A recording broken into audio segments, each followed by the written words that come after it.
Welcome to LinkedUp, Breaking Boundaries in Education, a podcast that focuses on what is happening in education today, connecting everyone to the movers and shakers that are breaking boundaries in the education arena.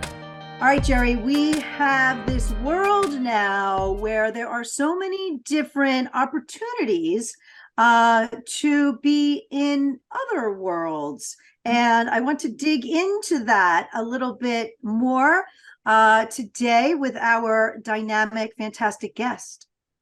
Yes, Dr. Wednaud Ronelus. Welcome to the show, first of all. Thank you. Yes. Second, what is your role at the Alchemist Public School?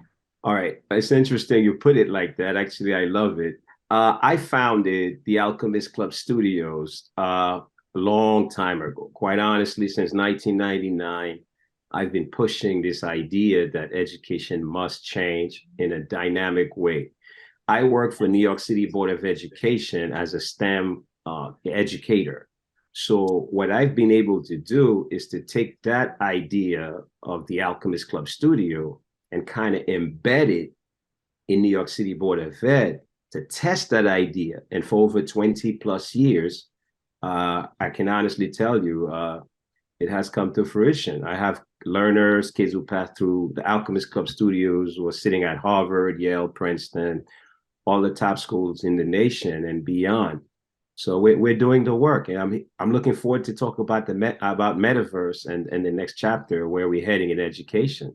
So your school is different. This initiative is branching out of the norm with education, and I know that you cover with your students who are now in Ivy League schools these topics that really are at the forefront of our conversations now. Yes. You've been doing this for a long time. Tell us about the timeline, the trajectory, all of that. Sure. Well, here's the deal. My background is in heavy science. You know, I got my degrees in biochemistry. I work in a molecular genetics lab. I've done DNA sequencing, all this stuff. I even got a scholarship at the NIH, where at the time the idea was, how do we bring minority students into the hardcore sciences? I was lucky enough to get in, but in the process of coming to teaching, I left high-level research to go into education. And I was in the process of actually going to an MD, PhD degree, because my goal was to go into molecular genetics that focuses on sickle cell anemia. I wanted to be the guy who find a cure for sickle cell anemia. That was my lifelong challenge and goal. But what happened in the process, an incident happened where I end up going to teach little kids just to help out at a school. And something hit me. I realized, wow, I can't just go on that journey to get my doctorate and the PhD, or I can bring an army of learners with me and equalize the playing field of education. So that's what I did. So I left high-level research and I decided to go, not just high school. By high school is just too late. You can't pull the kids out. You got to go down the rabbit hole. Even middle school, it's very quasi. But if you really want to make an impact in STEM education on a national level, international, you must go down to the pre-K, kindergarten, the lower grade, and build a culture of learning so that the kids develop that mindset. That curiosity, right? Yes. You have to capture it early. Otherwise, what you're going to end up with a couple of kids who are cerebral geniuses who would have been great scientists anyway, but you will lose the kids who have the latent potential to be those things because they never got the chance to meet a learning space or an educator that kind of nudged them in that way. So that's practically what led me into going into teaching. That's so interesting. I watched a video on your site of a 4-year-old. It was so impressive. Right.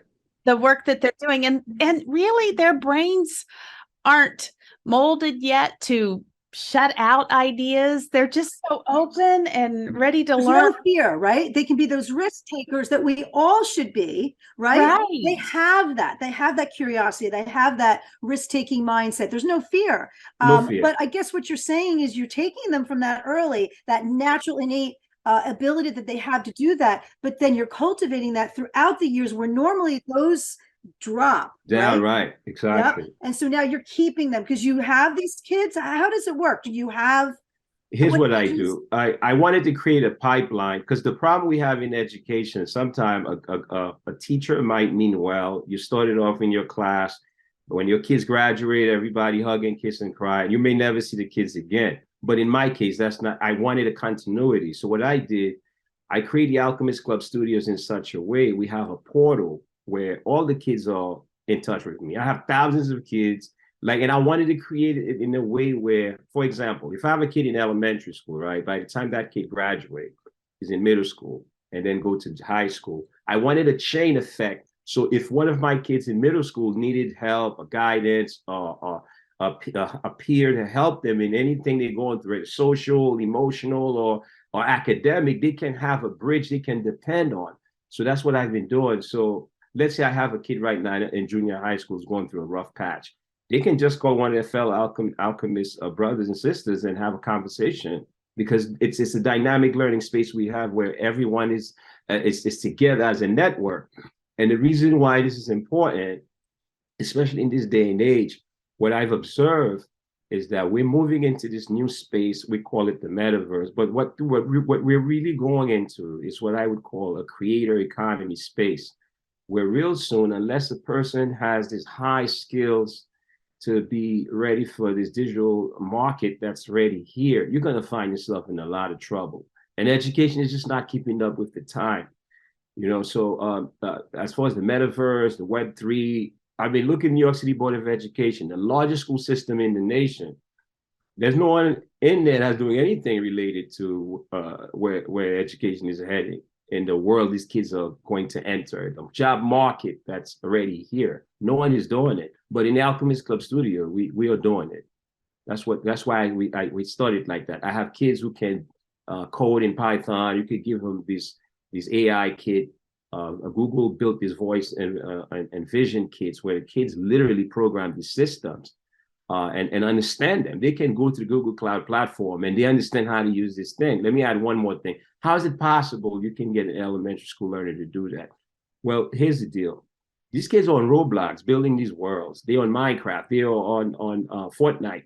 So their mind already prepared for that world. It's us that have to just allow them to learn and teach to their strength. If they're gamers, I don't care. You can play a game all day, but I'm going to get that reasoning, that higher processing, thinking strategy out of you through the game. There's nothing wrong with the game. It just, as an educator, how do you design a learning space so that you take advantage of the strength that the learner is bringing to the space? That's how we look at it. Absolutely. And I love this looping effect that you sort of have, where you have the students either, in class or at least within, you call it a network, but it's also, it seems to me like a community, almost even like a family to me. I mean, that sounds so amazing. Now, how do kids get to be a part of your studio? It's open to everyone in the learning space. We don't really pick anyone to join. If a kid wants to come, they just follow their heart. You have kids who come into space because normally when the club run, we run from fourth and fifth period every day. So for example, let me give you an example, perfect example. We had a kid, this kid is new to the school. She came in, she's a tall girl, awesome kid. And the minute she walked into school as a new student, a lot of the kids started bullying her and messing around with her and just messing her up. I don't know, for whatever reason, someone told her, well, maybe you should go visit Dr. Ronelus in the Alchemist Club studio. That child came in that space and she was literally in tears. I said, what's the matter? She said, I feel like I'm home. I feel so happy to be here. She said, I've been here for 1 week. Nobody seems to even want to be my friend. And here I am walking in here and everybody treat me like I belong here. And I was practically almost until I told her, I said, this is your home. This is the Alchemist Club studio. You're always welcome here. And as a result of that, the kids in the club take her under their wings and she's just like the happiest person, right? So I'm just giving you an example how it works, yes. Right? So anyone in the school, sometimes you do have kids. What I love with it, I'm glad you use community. You do have kids that come in when they do start the coding and the programming, some of them realize, oh my God, this stuff is really not for me. Is it either too technical, whatever? But guess what happened? They will come back and find out something they want to do. They might say, well, Dr. Ronelus, I want to create something with blocks. I want to, can I just go in and get materials so I can build what I want? I say, it's up to you. We don't tell you what to do here. This is a free learning space. Whatever you want to learn, we will nudge you, guide you, help you to develop that mindset. And again, this is what education has to become. We cannot have a learning space where we hold these kids in the seat like androids and expect some kind of higher level learning to take place. That's not going to happen. That's not how it works. It has to be the personalized learning that you're creating there. Yeah. Yeah. You have to free the kids. You got to allow them to learn. You can. I teach advanced level any content, but I do it in a way by allowing the kids to just immerse in the learning space. There's no restriction in my way I teach. And teachers, different. Though, don't have to be fearful of implementing personalized learning if they don't know the content. They can still facilitate and guide the students. You may know content, and there may be some situations where students want to dive into something that you may not be, all the time. Yeah. I have kids ask me, I mean, you might say, well, this guy have a doctorate degree, he's a scientist. There are questions that kids ask me, I have no answer. And I love it. I said, wow, this is amazing. I said, to be honest, we have no idea what the answer is. Let's go research that together. Let's figure it out. And that's what learning is all about. The problem with education, and especially the teachers, it's just, especially the training teachers go through. You have to become the sage on stage, you're the master of your learning space. You're afraid if a kid asks you something, you might not. That's not how it works. We live in a world now where, because of this whole way technology is moving, there's no master in anything. We're all learning. You might have more knowledge than the learner in a certain thing. There are things the kid's going to come, you have no idea what they're talking about. And you have to be willing to learn, or else you're fooling yourself. It's the truth. Now, what are some of these topics that your students are wanting to dive into? And some of these, I mean, like I said before, your students have been involved in the metaverse and AI and some of the things we're going to talk about now long before it became. I mean, for example, part of I'm gonna give you an example. I remember in 2003, it's a long time, right? Yes. I had at the club, I had a group of kids who came in, and these kids are just geniuses. They said, Dr. Ronelus, we've been researching crystal radios. We want to understand, like, how do we build this stuff? Like, I said, well, let's get the parts. Let's, build some of the parts we need. We could build the solenoid. We could build the coil and take the magnet wire and wrap it around the cylinder to create the different parts of the radio. But what I learned in the process, what the kids were really interested in, it was just beyond the radio. They wanted to understand, how does electromagnetic waves work? This is heavy duty science. We talk about Maxwell's equations and the history. So what we did, because I saw where they were going with that, I said, well, do you guys know the history of radio? How did that come about? He said, well, we learned about this thing called a telegraph. How does that really work? Before the telephone, they had the telegraph. But here's the deal. One thing led to another. The kids built their own homemade telegraph. They take it way back to the first history of the first radio that Marconi built, and then bring it right back to where they are in the time they were in, and how all that stuff deal with wave functions. This is for fifth graders. Okay, so how did that happen? Because the learning space is designed in such a way, it's a lot of learner to explore whatever they want. And if we don't know the answer, we look for it together. So, for example, I have kids right now, the Unity game engine, Unreal Engine. These kids are building their own games on these engines. I have a fifth grader. What he did, he's in the club with us this year. All the old games from Atari 2600, I'm talking about 1981, 82. This kid created a portal. He created his own website where he bring all the old games online, where every kid in the world can play them. How does he do it? On his own. He started learning it because I was teaching him a little program called Scratch, how to code. You're grabbing these little blocks. He was just blown away by it. And within a year, this is what happened. The metaverse thing we're talking about right now. So let's get a little bit into it. What is the metaverse? The kids are already there. The kids have been in the metaverse forever. Like anyone who's a gamer like myself has been playing game forever. We know what that is. We this concept of metaverse is nothing new to us. The concept of cryptocurrency, blockchain, and all these digital wallets, all that stuff. The kids were buying skin in the game for a long time. They know how that world works. So we're just taking a concept like, for example, Neil Stephenson dubbed and create that term about 30 years ago. It's becoming a reality now because I guess the market is driving what this is. And as you know, money is the driver that drives things. So the market is ready to move in and capitalize off of it. That's all this is. But for educators, I think we are practically missing an opportunity here by not designing learning space in such a way to prepare these kids for this world that's already here. And these are the things that I would like to discuss with you guys in regards to the metaverse and everything else. Yeah.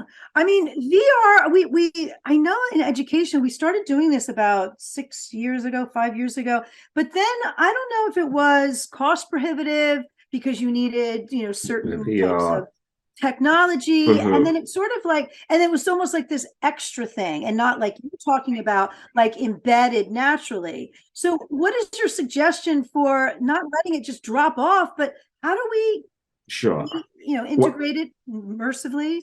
Well, I'll give you an example. In New York City Board of Ed, I was the first person in 2016 to buy the Samsung Gear VR. I got the HTC Vive, the Samsung Gear VR, the Oculus Rift. I begged New York City Board of Ed. You have no idea what I went through. The paperwork and red tape. In order to get anything in New York City Board of Ed, if you want to do something novel, creative, you run into a firewall of bureaucracy, which make it almost impossible. That's the problem. Even an educator like myself would love to I built this lab from scratch. It's been through blood, sweat, and tears. Sometimes I take my little money I make and just I'd say I'm doing this for posterity. I have to do this because somebody has to do it, right?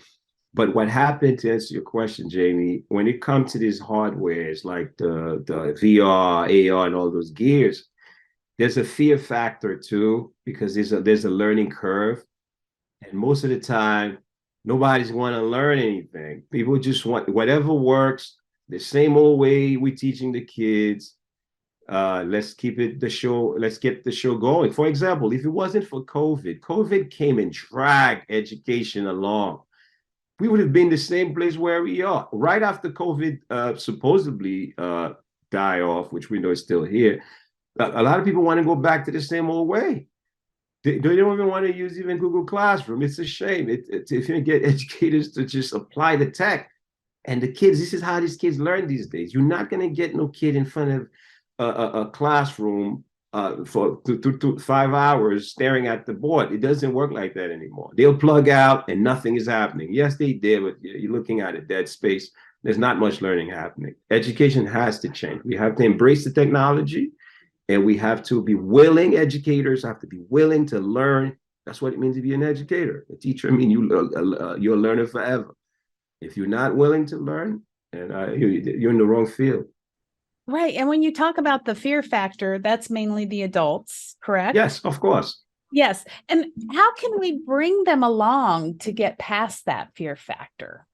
I think the schools of education that train as educators have a big job to do, because a lot of time, look, I'm a teacher that teach teachers, so at the time you have teachers, new teachers come to the school. These are young people, they were raised with the tech themselves, but when they go to this teaching schools to learn the curriculum and pedagogy stuff, you'd be surprised. Yeah, they might have one class on how immersive technology or emergent technology in those teacher training classes, but it's just a snippet, right? So you go through your whole teacher training, not integrating technology into your learning space, not learning how to do it. So when they throw you in the classroom, you just throw that stuff on the side because the paperwork you have to deal with, you got the principals on your back, you got all these people. God forbid the district is coming. Every wall is perfect and there's nothing here.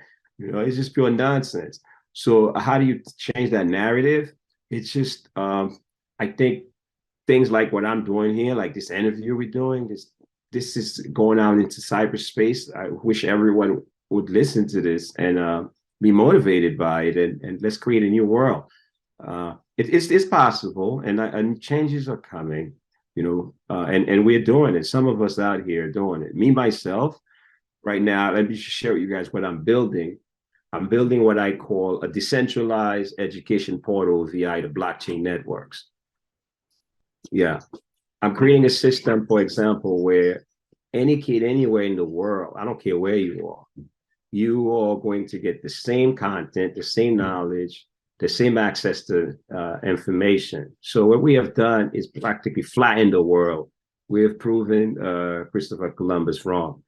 And democratizing education. Yeah.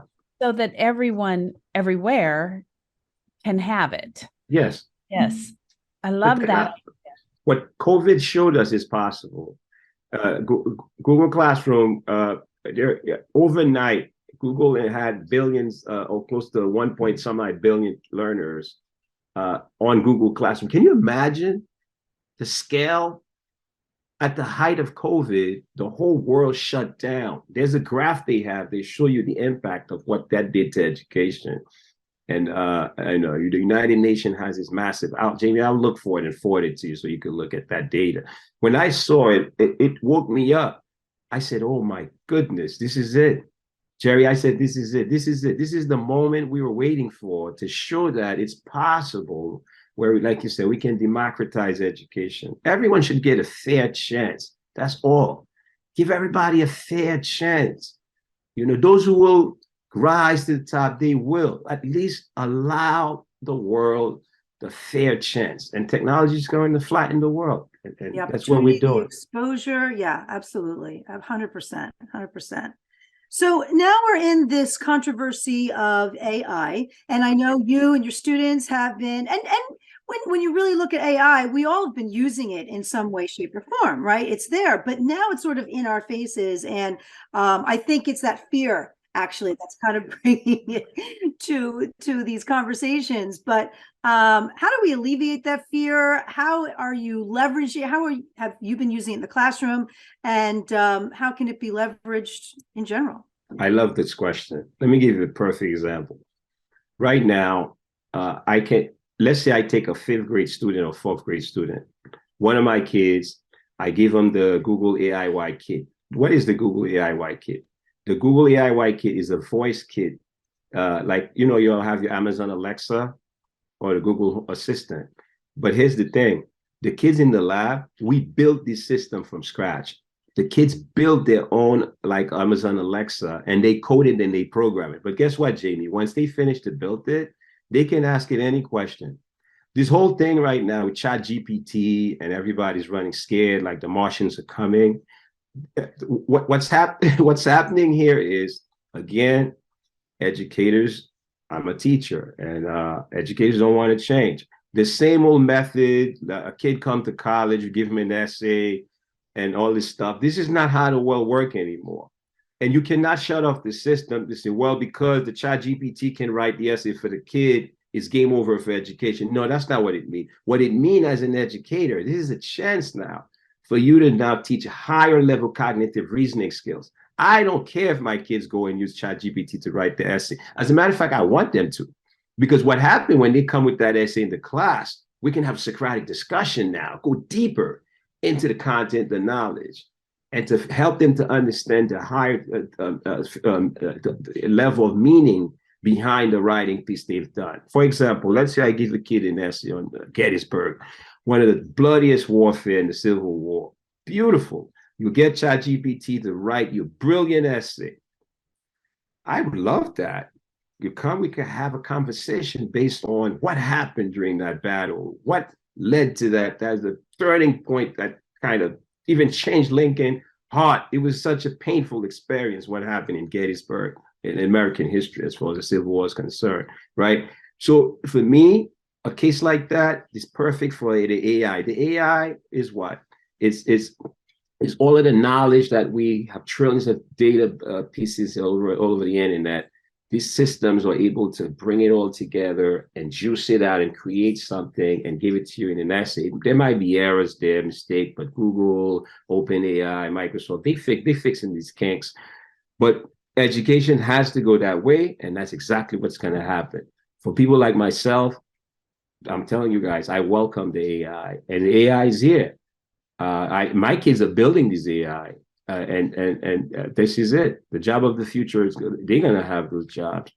Anyone who has no idea how this will work, unfortunately, you're on your way to be obsolete. Either you get on board or get thrown overboard. This is the world we move thrown into. overboard. Yeah, This is absolutely. I very mean, wrong. we didn't get rid of the internet. We all were afraid of it, right? Same idea, but Same idea. kids are doing searches. Kids are synthesizing. Same idea with the Chat GPT is that they can use it for research to find out. They realize the limitation. Oh, maybe I should go a little bit deeper now. Ask to add on something else. Correct. And use it for the research purposes that it's really meant to be. We can all figure out, I think, if Chat GPT wrote someone's essay. I think we can figure that. And the kids who might want to try to do that, obviously we can try to figure that out. And yeah, and so instead, like you're saying, everyone do it. Everyone create an essay, and now let's talk about this and see, where we landed with it and where it really should go beyond there. Absolutely. And Wednaud, I wanted to just say that as you talk about the students that are doing the programming now, I think that is a key piece when we talk about democratizing education, because in the past, it's been typically white men that have been doing the programming. And so we worry a little bit about cultural relevancy and some of that within the programming. But when you are asking all kids anywhere, everywhere to do it, I think that is one of the keys to the future success of this. I totally agree with you, Jerry. What has to happen again, in order to, I would say, heal the world, this planet is in trouble. We live in a world, every day we wake up. You mean to tell me 2023, we sit in front of the television looking at Ukraine, where we've seen bombs have been dropped on nations. We haven't learned anything. So that world must die. This whole war business, human beings, we have to reach a point where we equalize the playing field and democratize education and knowledge. The way I look at it as an educator, as a STEM educator and a scientist, here's an opportunity with the blockchain, the metaverse, and this AI, deep learning, machine learning, and all of that stuff, where we can equalize the world. Any learner anywhere can have access to that kind of learning. Like, I'm glad you mentioned this whole idea, especially in the sciences, not only white men, but also it seems to be women were totally kept out, especially with the sciences. I'm gonna tell you something that happened to me when I was in college. When I was in college, I was taking a biophysics class, and we had a female student in there. She was the only one in there. And when she walked in the first day, it's funny, it's sad though.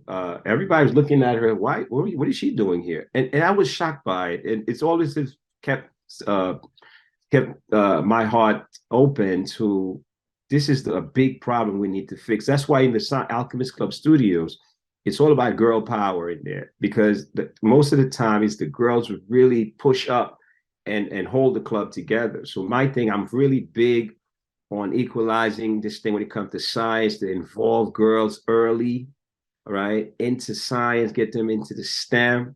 And I think if we approach it like that, by immersing these kids early, everybody, then you're going to have a more democratic society where everyone feel welcome, and then we can equalize this playing field and take care of this problem. Yeah, but it has to start early, Jerry. We have to start these kids early and get Black, brown, whatever, any kid that wants to learn, a lot of the learning to happen. It's doable, because I've been doing it. It's doable. Yeah, right. Perfect example. Now, speaking of giving everyone a voice, you and your students develop courses around some of these topics. Yes. Is that right? Tell us a little bit about that. Sure. what I did when this whole chat GPT again, the Martians are coming, right? Land here and everybody's running scared. I figured that was going to happen. I said, man, what can I do to help? How can I help out? Well, I said, all right, here's what I'm going to do. I built this class using the Google Artificial Intelligence Kids. So I said, why don't I just take the class I've designed and been testing with the kids for years? I can create a free class and throw it out there to the universe. And anyone who's interested in learning about machine learning, deep learning, AI, and all that stuff, they get free access to it. So that's the one you're talking about, Jamie. Yes. So what I did, I got the kids together. I said, look, you guys have been programming, collecting all these artifacts. Let me use what you've done. And we're going to create a class for kids 8 to 88. Anyone in the world who want access to it. Yeah, and that's what we have. So we create this class called Machine Learning for Children, and it's available online, and anyone can go in. If you just could follow it, and you'll understand what all this stuff is all about. That stuff is not hard, believe it or not. It looks complicated, but it's not really. If you have fourth graders doing this stuff, can you imagine? Fourth graders doing this, third graders, these kids could do it. So, and how do we access it? No limit. Say that again, Jerry. I'm sorry. How do we access this class? Oh, I can send you a link. Jamie, you have the link I sent you. So yeah, awesome. Please do share it with the world. Anyone who want to learn, get on it. Our world is changing. Let's hope for the best. One danger, though, I see. And something I want to talk a little bit about. What happened when this whole NFT, there was a period last year, the year before, there was a big non-fungible tokens, the Web3. And in the Web3 space, because I'm a big person in that space, I'm one of the authorities in that space when it comes to NFT, blockchain, cryptocurrency, decentralized finance, and all that stuff. I keep up with all that stuff. One big thing I want to share for me to me, that's something that bothers me daily is this. We're going to reach a point, if we're not careful, what we're going to end up with, with a society where what I'm calling the cognitive elite. These are going to be people who are highly skilled, who are able to make sense of all of this metaverse, AI, deep learning machine. It's going to be a small number of those folks who are like the 1% of the world who's going to rake trillions of dollars. But the problem there now, the issue you're going to have is the gap is going to be so great that those who are left behind, there's no way for them to catch up again. Because what's happening right now with AI and autonomous systems, you have post-COVID world. If you look at McDonald's, for example, there's the time where you have 5 to 6 cashiers, no more. Maybe you find 1 or 2. The kids don't even go to the line anymore. They just go order their food. You go to the subway station, the machines are there to just get you your thing. Now the MetroCard is being phased out. You could just use your phone to scan, right? So all those people, where they gonna work? You don't need them no more.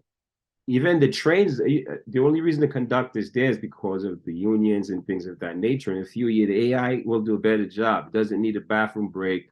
Even the supermarket, everything's becoming autonomous, right? So a lot of those people, what's going to happen? You're going to end up in a society where those they just don't have the skill to survive.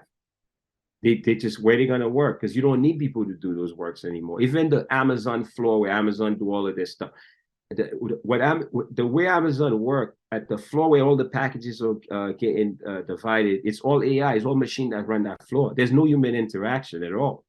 So that world is already there. So if you don't create a paradigm, a different way of looking at education, where you prepare these kids and make sure they have the skill set to be ready for these jobs of the 21st century, you're going to have a serious problem. Society's going to have a serious problem in their hand. So I've seen this problem from a high level. So again, I'm just one person, but I'm doing what I can to help. Yes, I noticed in airports now, you just go in, scan your card, and there's no one that waits on you when you walk out. you're charged for what you picked up. And so, yeah, you do see that people don't have those jobs. And yes, where are they going to go? That is the question. I read somewhere that you have to be 18 to actually use Chat GPT.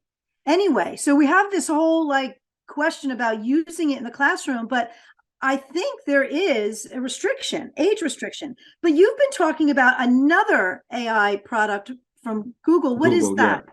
The AI project from Google in 2017, Google came out with this project called, if you give me a minute, I could show you the kit. Give me 1 second. Okay, let me get it. Yeah. It looked like a toy, but believe me, there's so much power behind this thing. So like when you built it, this is what it looked like at the end. It's this little cute little camera. And let me share with you how awesome, what this can do. Let me show you inside of it too. It's very intricate, but believe it or not, I've seen kids go home and for 1 or 2 hours, they built this thing, or even in the lab. And if you were to give it to an adult, they probably take all day, which is okay, because again, it's the way these kids learn. What happened with this little camera is a smart camera. Like for example, after you finish building it, if you turn it on, let's say when you smile, the light will turn a different color. It can detect how happy you are. If you make a frown face, it will turn different colors. So for example, the kids can program it where they can teach it to recognize a banana. It could recognize anything you want it to recognize. After a while of training it, it will know what a banana is, an apple, an orange, a cherry. One kid is working on a project where she is going to program it and set it up in her room to capture her brother who has come to steal her candy. So when he could come to the room, as long as he doesn't go in the jar, because the minute he make a motion to go in the jar, she's going to have a sensor on top that's going to detect him going in there, and she's going to capture him in the act. And I asked her, we were laughing. This is what this kid's come up with. I said, why did you decide to do that? She said, well, Dr. Ronelus, my mom doesn't believe me. Every time I put my candy there, he goes and eat them. And for some reason, no one seems to believe me. Well, I'm going to use the AI to catch him.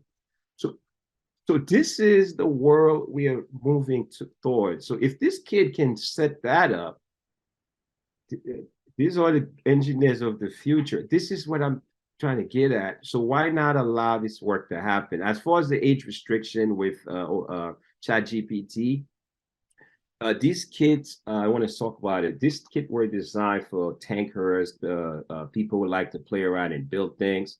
So I got a gift from Google. They gave me 1,000 of these, and actually, they thought it was impossible what I was trying to do, because they designed it for kids who are 13 years old and up.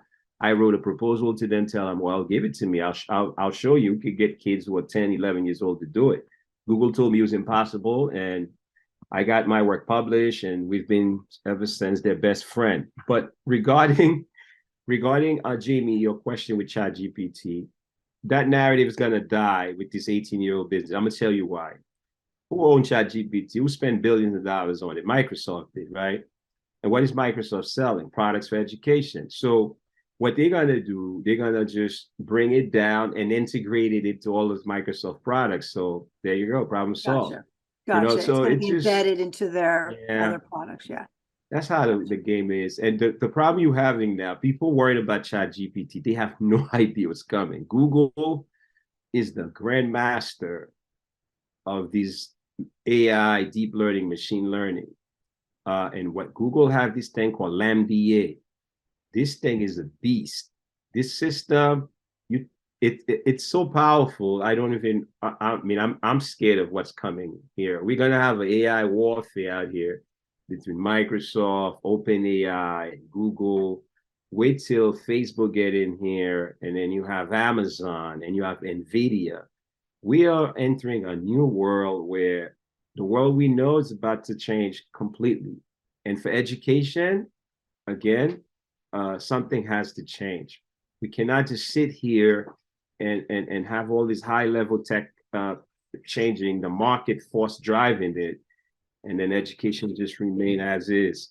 So, yeah. As we move forward, do you worry about any ethical problems? Yes. Oh, beautiful question. That's something I go to sleep every night thinking about. There's so much harm that can be done. Right. The problem with let me give you a perfect example. I'm glad you brought that up. If you noticed not too long ago, Microsoft, if I remember correctly, had put out an AI system out, and that AI system identified a black person as an ape, as a monkey, something like that that happened. It was one of those, either it was Microsoft, whatever, I don't remember exactly. But look, in computer programming, here's what we call it: garbage in, garbage out. It's a question of what you use to train the machine. These things are what happen. They're getting trillions of bits of data from the internet.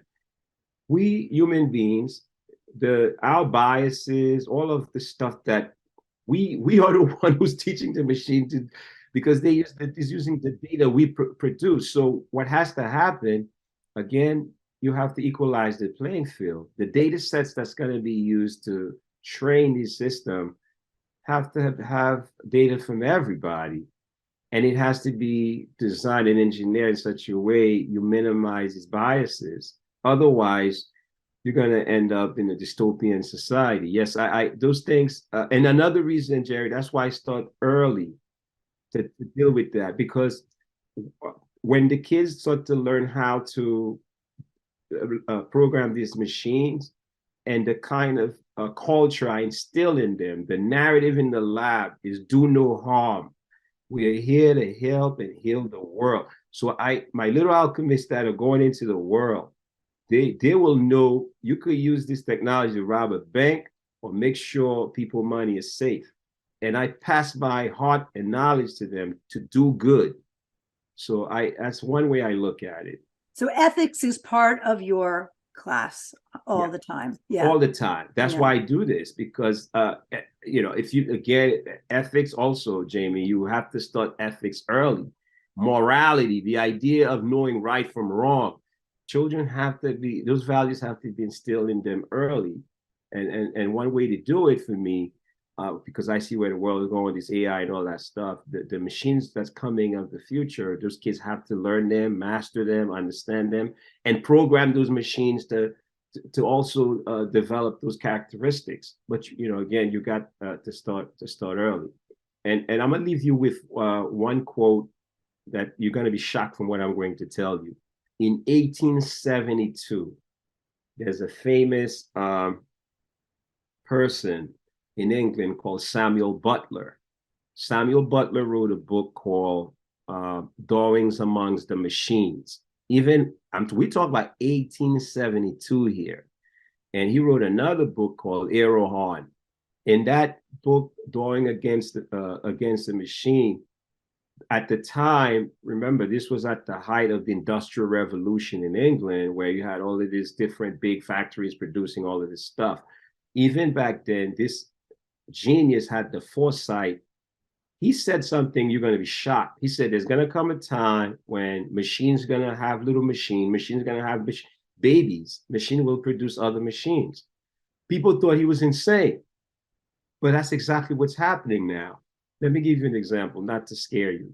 Do you know right now, there's a time where we human beings, we used to program the AI system through this technique called deep learning. Now, guess what happened? The AI doesn't need us anymore. It could rewrite itself. It could produce itself. We used to have to give it all this data so it can recognize things. The machine has figured a way by itself how to program itself. And when you get to that point, what you have is the machine is beyond us. It's going to reach a point soon where I don't care, you could be the best mathematicians in the world. We will have no idea how the machine works anymore. We will lose total control. There'll be no one at the wheel. And that's what Samuel Butler said in 1872. He made a statement. He said, when the machines start to control us, who and what will control the machine? That was his statement in 1872. And the way I look at it, I've been reading this quote for years. I said to myself, But how can we make sense of these machines and understand them unless we build a world where you have these kids who grow up with these machines, program these machines so that they can understand these things. And that's what led to the idea of the Alchemist Club Studios. Incredible. It is true. I mean, they are our future. They are living in a world right now where 80%, I think I read 85% of the jobs that will exist when they are in the workforce aren't even here now. No, so they're we not. need to prepare them for a world that doesn't exist. Correct. Essentially. And what better way than, like you said, starting and keeping that momentum Yes. From preschool and on. Yeah. All the way. All the way. And the Board of Education, not just New York City, I think this should have to be a national initiative. I know another thing also, one last thing I want to share with you. As you know, on an international landscape, the United States always have this beef with China. And I'm telling you, China's not sleeping. China, they have elementary kids programming these machines. And what happened with China, there's this amazing game called Go. It's an international game. Google created this machine called DeepMind that was able to beat the best player at this game. China was shocked. This guy is the top Go player in the world, Lee Soto. The machine Google built, the AI Google built, beat this player at this game. And China was shocked at that time. Since that time, China has put billions of dollars into AI, deep learning, machine learning. So right now there's a massive competition between the US and China when it comes to this stuff. But the problem we have here, China's starting they realize they got to start early, but we're not. I mean, I can't even, if you were to ask me, are there anyone else in the United States that's doing what you're doing, what I'm doing? I haven't found anybody. I'm the only, as far as I know, I'm the only person doing this. And this is something that should be in every school. Every school should have an Alchemist Club Studios. 100%. Absolutely. And for you to be able to do it where you're doing it, I think is so important too. I mean, you talked about the red tape. I mean, obviously it can happen, right? You're living proof that it can happen. So we need some sort of template and to get this going across the nation. I agree, nationwide. Like you said, China's doing it nationwide. It's something that, that we can certainly easily do as well. I do see pockets of this, not to the extent that you're doing, but for it to be widespread, I agree, is so important. This has been fascinating, truly breaking boundaries in education, right, Jerri? Yes, just wonderful. And I just wanted to follow up with a comment about China because I recently visited there. And I feel like America has just sat back on our laurels and felt like, oh, we had it all and we haven't done a lot to move forward. I was so impressed with the technology, the transportation system, everything that was going on there. I just couldn't believe it. And it let me see how we have just really been resting and not moving our country forward. And it was a shock. This happened before. This might be the second Sputnik moment in 1957. I was going to say Sputnik, exactly. Yeah, when the Russian did what they did, we woke up. We were like, "Oh my goodness, this is exactly again." Sometimes you get comfortable, right? You get comfortable because you get caught up in that mindset that you're the best. But be careful. I mean, we already got this guy throwing balloons here. We have to take him out the sky. Well, the way I see it, we can't be playing games here. This is not a game. We have to start this process early. And again, give everybody a fair chance. You have these kids with brilliant minds who just wasting away in these ghettos, just wasted treasures. This is the American treasures.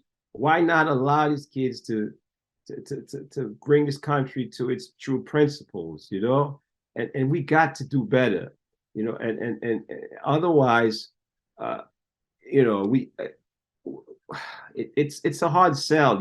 Like there's an incident that happened we all know not too long ago in the Capitol. For me, it's a crack in the ceiling.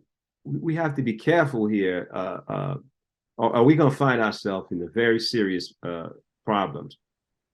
Yeah. Yes. And the sooner that we realize we are one global community, the better off the world is going to be, you know, instead of having all of these boundaries by countries. I think we just need to, I thought the pandemic would teach that to us. But the more I watch TV, the more I know we really don't learn lessons from history very well. And so I think we need to pay a little bit better attention as we move. Yeah. Agreed. Yes. Well, thank you so much. It's this a was pleasure. Fantastic. Oh, this was fabulous. I would love to come visit your school. Yeah. You're welcome. Oh, If Jamie, you're ever in let's New put that on York, our list. if you're ever in New York next City, retreat. we are Yes. in the Bronx. It's wait till you see the lab. You're not gonna want to go home. It's an oasis of knowledge where when you go in there, if you bring something to drink or eat, you probably forget the food is there because you just get caught up in what the kids are doing. You're welcome. Doors always open. Let's do it. That's our next retreat. Okay. Let's do it. Yeah. Thank you so much. It's a pleasure. Thank you for blazing a trail. Mm. I hope that we can scale what you're doing to a national and international level. Well, I appreciate you guys. Thank you so much for having me. You know, it's a pleasure to be here with you. Thank you, Jamie. I really appreciate it. Absolutely. Thank you. Thank you for listening. And if you would like to stay linked up, be sure to follow us on Apple and Spotify and subscribe to us on YouTube.